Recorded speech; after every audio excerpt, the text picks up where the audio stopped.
Hey, what's up, everyone? Welcome back to another episode of the Rally Podcast. I'm your host, Mike White, here with the loudmouth from down south, Logan Cornelius, your other favorite host. He's And we are joined here today by the newly crowned 2018 Spikeball College Nationals champions, Andrew Card and Travis Core. They had to double down and they had to win both divisions, the club and the individual, because they represent UTC, University of Tennessee, Chattanooga. Thanks for coming on, guys. Appreciate it. For sure. Thanks for having us. So, first off, just how does it feel to win? It's a huge monkey off our back for sure. I know we were super motivated after we lost to you and Dan last year, and then ever since that, we've kind of had our eyes on 2018 College Nationals. So, a huge accomplishment for us, something we definitely had top of our to-do list. So, for sure. Yeah. And Travis, something I really need to talk about because I want to kind of talk about it. I mean, before we talk about this weekend, I want to talk about you guys. And the big joke around here is that Travis is pretty inexperienced. And like it's a joke, but it's also kind of real because Travis has been playing for a year or two, and Andrew has been playing longer than I have. And so Andrew left, and then he came back. I don't know, guys. I don't know what's happening. Okay, but so Travis, I was just wondering, like, when did you start playing, and how did you meet the UTC guys? So I went to graduate school at UTC, and when I got into graduate school, one of my classmates plays professional ultimate frisbee named Paul Alley, and he kind of showed it to me, and I was like, oh, this game's kind of fun. And then I was looking on the spike ball, just Googling it one day, probably during class when I should have been paying attention. And I was like, oh man, there's a tournament in Chattanooga. I can show up and play spike ball. Like, come on. It can't be that many good athletes playing spike ball. Showed up, got wrecked by Bolivia in the quarterfinals, and I was very confused because I was like, why did they wreck us so bad? And David and Gus were gracious enough to tell me some tips and tricks on how to get better. And he was like, hey, go meet Andrew Card. He's good, and he's playing in Chattanooga, and he's starting up a little college club. I said, okay, sick. So I went over there and did that. And that was like in August of 2016. And so I went and played pickup with him a couple times, and then started playing more with him and played with Andrew to start off and teamed with him for the first college season. Yeah, that's pretty. So like, so before you came to that tournament, did you know much? Like, you just thought you'd be pretty good? Yeah, I knew very, very little. Like, I'd watched numerous Andrew Card highlight tapes. That was pretty much my exposure to anything spike ball, was just Andrew Card highlight tapes. And I'd just been playing pretty much gentleman serve for the most part, indoors, downstairs in a basement that was very similar to like an asymmetrical racquetball court. And I didn't really know anything. I was just like, oh, dude, I'm athletic. I can just show up and wreck people. And that was not the truth. True. Not the truth. In my first game of pool play, I did not hit a serve on, and we lost 21-20 at the cap because I rimmed every single serve. You said you were in class searching spike ball. How did you end up, like, why were you searching it in class? I guess that's it's a very deeply layered question. I guess the main reason is because we played a lot. We played every day at lunch, and so we just kind of were like, surely there's a way to get better at this game, and surely there's something more to it. And I think somebody in my class had posted on our group Facebook page about nationals in Washington, D.C. and like tagged us in it. And I was like, oh, okay, cool. And I didn't know that, I had no idea that there was nationals or anything. And so I just found out about the tournaments that way, I guess. Yeah. This was kind of a dream come true, playing with Andrew Card after watching all his videos. Dude, yes. You heard it here That's great. first. I was like, I saw this dude and I was like, dude, this guy's the best spikeball player in the nation. I have to lock him down. Like, dude, I got to play with this guy. That's great. Fun fact about how long Andrew was playing. I'm pretty sure it was his first tournament, but I'm pretty sure I got knocked out by Andrew in his first tournament. True. Yeah, I think so. You and Jenna. Yep. Wait, Andrew knocked you out Yep, I in was playing his first tournament? me and Jenna Coleman, and we're like winning the pool. We're like tearing it up. We're like, oh, we got these scrubs coming up. Like, never heard of this team before. And then we like lost them in pool play, and then we ended up playing them in bracket. And I think we lost in 3. And I was like, why? We just got beat by a bunch of like, no-name scrubs.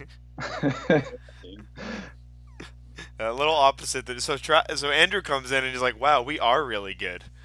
Opposite of Travis. And then we just got ragged by Nashburg, only to Yeah. think we were the worst ever. So Yeah. So Travis, like, kind of in this, you haven't been playing for very long, but you've got a lot. You're better than a lot of players now. What have you done to grow that much as a player? It's I guess the biggest thing is after that tournament that Bolivia wrecked us, I came back immediately to school and I was like, guys, we have to do all of these things much better.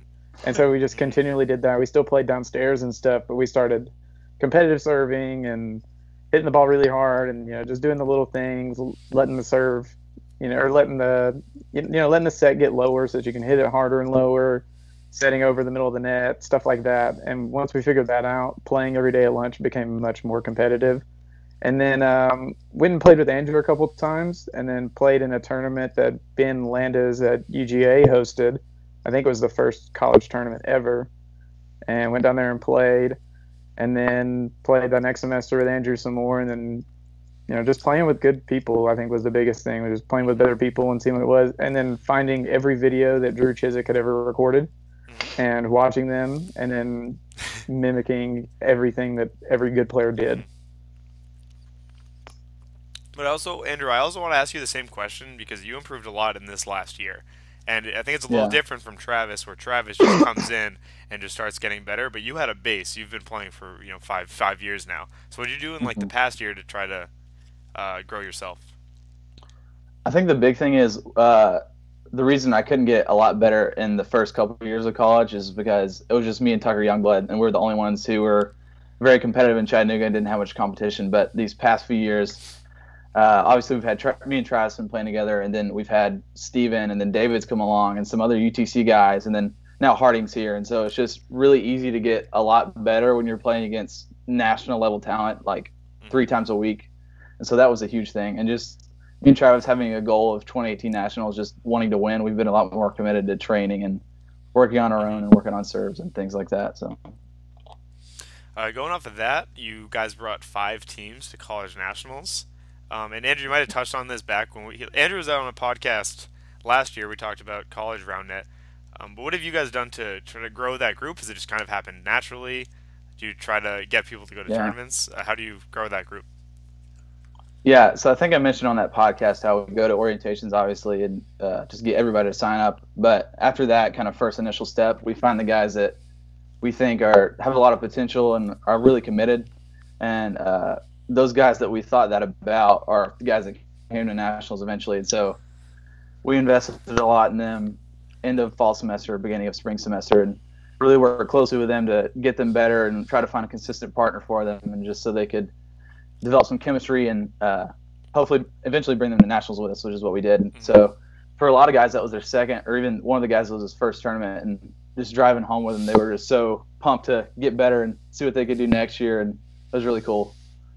Yeah, so I was going to ask this later after we talk about this weekend, but so what is UTC looking like next year? You two are graduating. Mm-hmm. So who's carrying the torch? Yeah, so Steven will be the new club president, and then I'm not sure I kind of left it open to him who he wants to pick as VP, so I'm not sure if he's done that yet. But yeah, he'll be running the show. We should have everybody else coming back, other than me and Travis, of course. So they'll be a solid crew. Looking forward to see what they can do. Good. Okay, so let's talk about this weekend. So you guys were coming in. You were the second favorite behind Ruby for a lot of people. And in pool play, you played the third team, which was Coup d'Etat, and they spanked you pretty good. How are you guys feeling in the morning after Andrew, you told me you wanted to get the 1 seed, so definitely not the way you wanted to start, right? Yeah. Travis, you can take that one. Dude, that morning, I've never seen so many like fun, happy-go-lucky people in such a poor mood. That marathon just put us like in the foulest of all moods. We drove around the city of Columbus looking for an entry to Lincoln Tower Park, and we just couldn't find one. And I think they just started everybody out on a like uptight first start to the morning. Mhm. So we got there, didn't get a whole lot of chance to warm up. Everybody was just kind of frustrated, and then Grayson and Sam just put it on us, and we were just not very good at all. And me, Steven, and Andrew just drove to Kroger at lunch, and I got a coffee, and I was supposed to get a hot chocolate for Caleb Royce. I left the hot chocolate on the table. I felt really bad, but I drank the coffee, and I felt a lot better, so there was that. Got some caffeine in me. It was a little bit warmer. And then we just kind of like sat and talked in the Starbucks, just the little dining tables, and we were just like hey, Intervention style. Yes, I mean, we did some soul searching. We were like, why are we so mad? This is so much fun.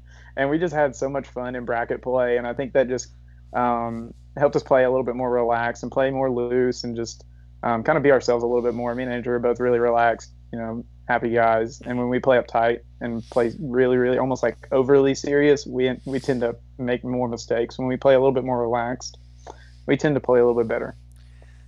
So were the mid-game Fortnite dances, were those part of staying relaxed?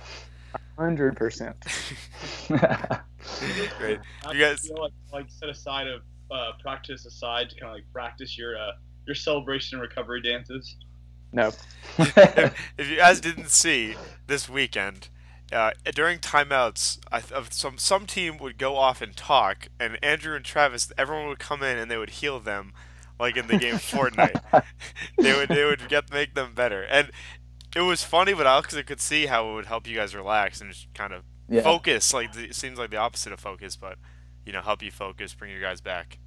So I thought it was great. And I know that Steven and David kind of have the same mentality as we do. Like we do best when we're joking around, and we noticed like especially I think it was quarterfinals when they were playing against UGA's 3 seed that. Any way we could help them was just kind of relax and help them settle in and have fun. And so that's where the Fortnite dances came in. So just kind of try to help them out, give them a competitive edge, just relaxing. Then you also had to kind of focus later in the day in the semifinals. You were down to coup d'etat by, was it 18th? Well, you were down by a lot. And, Travis hit some serves, came back. What did you guys do? Did you talk then, or did it just kind of happen? What made the difference there? So we were down 16-12. No talking occurred. All that happened was Travis got the ball and got one ace, and then I started getting a little hype. And then I know when I get a little hype, Travis gets really hype. Yeah. And so he just went on a spree like he did at regionals last year, and it just built off of itself. The energy did, and it was really great to watch. Travis, were you feeling it? I honestly blacked out. I asked Andrew after the game if we won or lost. No, I'm just kidding. It was fun. Like it was just like I like when Andrew gets excited. It kind of gets me excited, and it kind of just lets me zone in a little bit more. Because sometimes you're playing, and you guys were streaming Spicy and Schweppes, and we were just over there playing, and there's a huge crowd around the Spicy Schweppes game, and it was just 10 UTC guys in the corner watching us play coup d'etat. And so the atmosphere in our game was a little lower, but then when Andrew started getting hyped, it kind of made the atmosphere a little bit bigger, kind of made it feel kind of more, more hyped. Yeah. So going off of that, Schweppes beat Spicy Ruby, and I was talking to you guys a little bit, but looking back, so for people, Spicy Ruby knocked them out of nationals. They lost to UMass last year, college nationals. Are you kind of happy you avoided them, or would you have liked a rematch? I think we did at heart want the rematch, but we were fine either way if Schweppes or Ruby won. We weren't wanting one to win and the other to lose. We just wanted to play Ruby at some point. It didn't matter if it was college nationals or the finals. We just wanted to rematch them at some point and kind of get a benchmark of where we've come since the last time we played them. So we do still want a rematch, but we weren't like bummed that they lost to Schweppes or anything. So right, yeah, and you guys handled Schweppes pretty good. It was a nice end of the day. Yeah. But okay, moving to Sunday. the club bracket. Now we know that you won, but that was not what we were. There were times on Sunday where at least I was getting a little worried for you guys. So in 2 matches, it came down to Arthesio in Game 3, because in the semifinals, your 3 team dropped a game, and in the finals, you guys dropped the match. Were you guys getting a little nervous on Sunday? I think. Here, I'll let Travis go with this one. Travis is nodding. Travis is nodding. I was like, Andrew, come on, let's be real here. Yeah, there is times where, I mean, but I think that's what makes the college scene so fun, is it's just like a little bit more variable, and there's so many, like every single round, 2 of the teams for UTC had to step up and win, and it was no carrying or anything. And I think that's what's great about the format this year versus last year. You could basically have one team run through the bracket, win the individual bracket, and then that wins them the club championship. Versus this year, it really took a well-rounded effort from the squad, and I thought that was an awesome finish. I thought it was awesome throughout the day to see different individuals and different teams step up. And I think that's the true nature of what college roundnet is all about, is, you know, spreading the love and making sure that all teams are prepared to compete. I mean, if you're gonna give rewards to, if I'm gonna hand out rewards right now to the UT scenes, it's David and Steven. They get the most consistent. They were the rock of Sunday. Caleb and Peyton get the clutch because they only won 1 game. That was in the finals. I mean, I got to give y'all the choke because y'all lost that. Y'all lost the championship game. Hey, it's true. Our other 2 teams stepped up and picked us up when we needed it. And it was great. And I mean, that's what makes it fun. Is like y'all were obviously worn out from yesterday. Played some great round at the day before, and then. I mean, that was a tough matchup where, I mean, Asbury had a lot more energy and, like, Peter John was rolling then. So it's cool to be able to, like, be worn out and drop that game, but to have the depth and consistency and, like, clutchness, if you will, from your other 2 teams. And like Travis said, that's what makes it fun, is different people at different levels in the sport get to step up and truly make it a team sport. Yeah, I thought it was really exciting. Just, yeah, the fact that, so it was actually weird at times when multiple times, like, Asbury White, I keep saying Asbury all weekend, I'm so bad. Asbury White lost their semifinals match, but moved on. And Peter John Showalter saying he started taking off his cleats because he just was so confused. And same with Coup d'etat. They won in the in their semis, and they won in the 3rd place game, but lost. And they're just like, this is a very weird feeling. So I love adding that team factor to it, where it's not just about you guys, it's about everyone. I was a big fan. For sure. Big fan. I'm a big fan as well.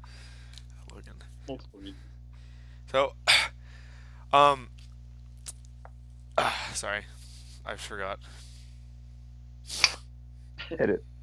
I'm excited for when we see the club format kind of come a little bit out of college as well, when like clubs like grow and form, and you can kind of like test that out with like on the big scene. That would be really fun. Yeah, Logan really wants to make kind of maybe crews would be the term or something. Squads, just make squads with top teams and do a club bracket, but with squads. I mean, that's kind of what we were talking about 2 or 3 years ago with clubs, and now college is doing it. Exactly. You watch the college and you see how fun it would be. Like, man, like what would this look like with like the top teams in the country too? Like, it's an intriguing thought. I don't know where you could do it, but it would be a great fun event where you have a draft where maybe the top 3 teams can pick their squads. Ooh, I love that. Something like that. Or even it's players, and you know, we start with maybe 3 top players, and they pick people to make squads of 6, and you can match up however you want. And that's even like the thing too. Like, as college grows, like who's to say in like 5 years, like squad day isn't like 5 teams. So like you have 5 teams competing, and then it comes down to like an ultra amount of depth. Like you could even do that like with top teams. Like you got like draft 5 teams, like, and then play them. Like there's scalable. Yeah, for sure. Or even like you guys were tired on Sunday. Imagine if club was it, right? It could have been a whole different thing if everyone's fresh coming into that day, which I think could be exciting. Thing. Yeah, that's one thing me and Travis talked about after. One thing we didn't know would happen until after Sunday is we were very like in a different mental state after winning Saturday. Just like that Saturday night, we've got that feeling like the job's done, because any other tournament, like, it's over, you're finished, and we kind of had that feeling of accomplishment. Yet we've got to go out Sunday again and have a hunger to win, which is kind of tough to get back in a new mental state of like you haven't won yet. So it was really interesting. I think a lot of people are getting that. And I'm even getting that as with running the tournaments. That going back Sunday is just a weird feeling right now. I like it. Once you're at the field, you're like, oh, this is great. We get to do it all over again. But it definitely feels a little foreign. Yeah, that's like, I played last week. I played Chicago, and then the co-ed tournament afterward, and just like Sunday night, Monday morning, I was beat. And then like running it Saturday and Sunday was a very similar feeling, where I was like, man, I'm just exhausted. Like, it's just so much effort 2 days in a row. Where's you at? I forgot it was Monday a lot today. it felt like a Sunday to me. Like total, and that's what it has been, and especially with tournaments all the time. Like Logan, you were at Chicago till Sunday, and then all of a sudden it's Friday, and you have another 2 days. Yep. It's pretty cool. It's just a different feeling, not something I'm used to. I do like kind of a non-tournament sense that Sunday, because people stick around, you get to see people a lot more, you get to interact a lot more. People are playing pickup games, as opposed to maybe Sunday. Some people go home, some people just go see the city, which is nice. But it's also great having everyone hang out together again. Definitely. So where are we going to see Easily Dug next? That's a great question. Travis, when are we going to see Easily Dug next? Oh, it seems like it's up to Travis, huh? Why is it? That's what I was saying. Why is it up to me? Like, oh, you know way better than I do. I don't know anything. I mean, you guys already went to You went to the same amount of tour stops / Grand Slams as last year, so. You beat your quota. You hit your quota. Yeah. Just steadily getting roasted on here. I love it. Yeah, well, some we've got on our radar for sure. We're definitely wanting to go to Charlotte if we can make it there. So trying to figure out logistics. Summer Spike is high priority just because of ESPN. We definitely want to make that trip. And then another one we've got circled this summer is Boston, the Grand Slam. We thought that would be a good one to make the trip out to. Hopefully get some points for elite and top 16. So yeah, how do you guys feel about playing on sand at Summer Spike? Mostly Travis. I think for once I'm going to agree with Trip Pearson on this one and kind of go with his ranking with sand. So you're not looking forward to it very much. No, it'll be fun. I think it'll be different. I'm going to go into it a little bit more open-minded than I did last time. Another big thing, if it's not windy, because Chicago, where you guys played, was very windy. That's not fun. Yeah. Mm-hmm. Yeah. So it can be windy at Coney Island, though. Yeah, but shh. All right, never mind. I've been in New York, so never once experienced wind in New York. There was never once has been terrible weather at Summer Spike. Never. I hear wind there it is. In the north. Is that true, Mike? Yeah. So what you're saying is Summer Spike's going to get canceled this year due to inclement weather? No. Oh, that's all I heard when you said that there's never been. I don't know who to blame. But yeah, that's all I had for you, and I appreciate you guys coming on. Yeah. How sore are you guys? Yeah, definitely. There's nothing like your first tournament soreness, but this is coming pretty close. Travis just nodded his head. Dude, I was so sore Sunday, like waking up and going to the field. I was like, man, I'm pretty sore. And then I woke up this morning, I was like, man, I'm pretty sore. I think that was the toughest thing about Sunday is like Saturday, getting a lot of those aces took a lot of mental and physical, energy. Mm-hmm. And coming in Sunday, by about like the quarterfinals, I think we played Last Resort, Ben and Addison. And I was like, oh, okay, I'm kind of zoned in and get a couple aces. And I swung my arm really hard. And I was like, dude, the ball is just not being hit as hard as I thought it was going to. And I was like, man, this is a lot. This is a lot to take in. It just was the cumulative effects of playing into the championship game of an individual bracket, which was very deep with a lot of power ranked teams, and then trying to do that again, going deep into another championship bracket, it was a lot. Mm-hmm. Yeah, I know. Yeah, you played like three top teams Right. all the way on, and that's not easy. You can't take any points off. So I understand Sunday just Right. that, we might see that come down. Some people ask, Yeah. can I have 3 people on a team? Like a long time ago, or people actually probably ask a lot now because it's on the website. But it's like, no, that's unfair because people get tired, and if we go to 2-day tournaments or even Sunday co-ed or the club brackets, endurance is a huge thing. Yeah. I can see people maybe having different styles. They do more power hits, and you see Sunday some craftiness comes out, or you do some offhand hitting a lot more. I'm interested to see where it happens as we go forth. Right. If y'all are gonna give your way too early top 5 for individual and top 5 clubs next year for college, when y'all are off the scene, that is so early. based on what you see, I want your top 5 for both. You gotta give them. Who's even available next year? Like, there's no telling who we're gonna pay to bring to UTC. So like, UTC is definitely gonna have 2 of the top 5 teams, I would think, because our budget just got maximized. We have an unlimited budget. Like, hello. Well, Who wants to come? I don't even know who's returning because Ruby's not returning. Doug's not returning. Is Koo returning, Logan? Yeah, Koo's returning. I know Reckram's returning. Schweppes is not. So Ben Landis is graduating, I believe, as well.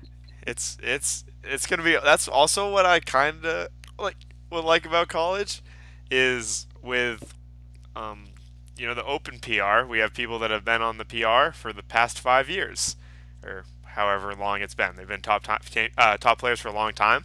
And with college, it just switches up a lot. You get maybe a year or 2 if you start, playing hard your junior year, and then we get new players, and I think that's going to be exciting going forward. It's going to be hard because we're never going to know any of the teams or how good they are going into the tournaments, but it'll be exciting. And that's one thing that'll be cool to see as we start to follow these storylines, is that there's going to be players that were on C teams this year that they're going to be the ones on the A teams carrying squads in 2 or 3 years, and maybe next year, the year after. And players who were knocked out early at this tournament, they're going to be the ones that are fighting for the championship in 3-4 years. Yeah, that's funny. And that's where you're going to see clubs like UGA, they're going to have an advantage because they're breeding those guys already. Like, me and Travis were talking yesterday, they could have easily had their 3 squads in the semifinals. Yeah. On Sunday, if a couple games would have went the other way, they could have 3 squads in the semifinals, which is crazy.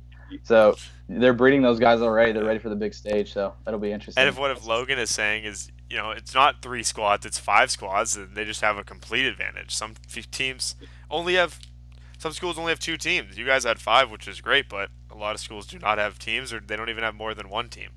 So yeah, and that's one thing I saw this weekend is if you look at it, the top 3 teams all had 3 squads, and I know even Grayson and Sam are saying there's a couple of times where not having that 3rd team obviously really hurt them, and just having that 3rd squad, I mean, it allowed Georgia to get a free win, allowed Asbury to get a free win, both over UTD, who didn't have that. For y'all, I mean, y'all's 3rd team helped y'all win it all. So I mean, that depth is important. I think teams are going to see that and kind of keep growing, and makes the sport better all around.